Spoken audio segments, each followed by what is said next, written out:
നമസ്കാരം, ജന്മഭൂമിയിലേക്ക് സ്വാഗതം. കേരളത്തെ സാമ്പത്തികമായി കേന്ദ്ര സർക്കാർ ഞെരുക്കുന്നുവെന്ന് രായ്ക്ക് രാമാനം പറഞ്ഞുകൊണ്ട് നടക്കുന്നവരാണ് പിണറായി സർക്കാർ.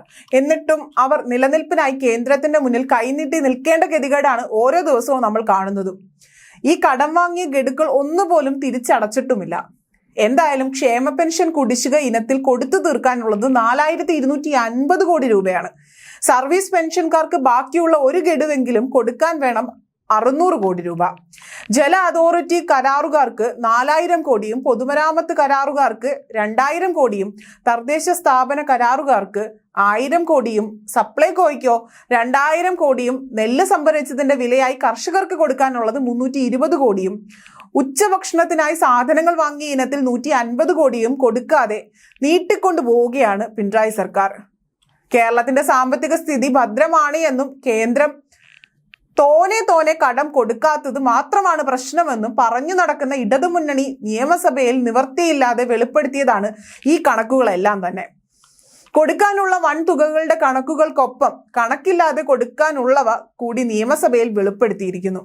എന്തായാലും 2 വർഷം കൊണ്ട്, അതായത് ഈ മുന്നണിയുടെ ഭരണം തീരുന്നതിന് മുൻപ് കൊടുത്തു തീർക്കുമെന്ന് പ്രഖ്യാപിച്ച് കുടിശ്ശികളുടെ ഒരു കണക്കെടുപ്പ് കൂടിയായി നിയമസഭയിലെ തുറന്നു പറച്ചിൽ.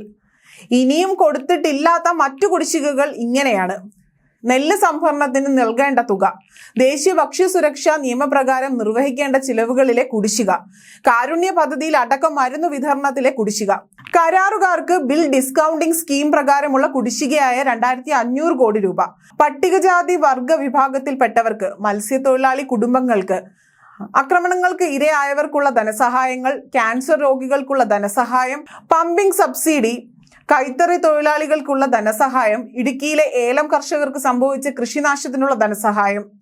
ഇതിനു പുറമെ മോട്ടോർ തൊഴിലാളി ക്ഷേമനിധി ബോർഡ്, ചുമട്ടു തൊഴിലാളി ക്ഷേമനിധി ബോർഡ്, കെട്ടിട നിർമ്മാണ ക്ഷേമനിധി ബോർഡ്, പീഡിക തൊഴിലാളികൾ ക്ഷേമനിധി ബോർഡ്, അംഗൻവാടി വർക്കേഴ്സ് തൊഴിലാളി ക്ഷേമനിധി ബോർഡ് ആൻഡ് ഹെൽപ്പേഴ്സ് ക്ഷേമനിധി ബോർഡ് തുടങ്ങിയ ഒട്ടേറെ ബോർഡുകളിൽ രജിസ്റ്റർ ചെയ്ത തൊഴിലാളികൾക്കുള്ള കുടിശ്ശിക ഇപ്പോഴും മുടങ്ങിക്കിടക്കുകയാണ്.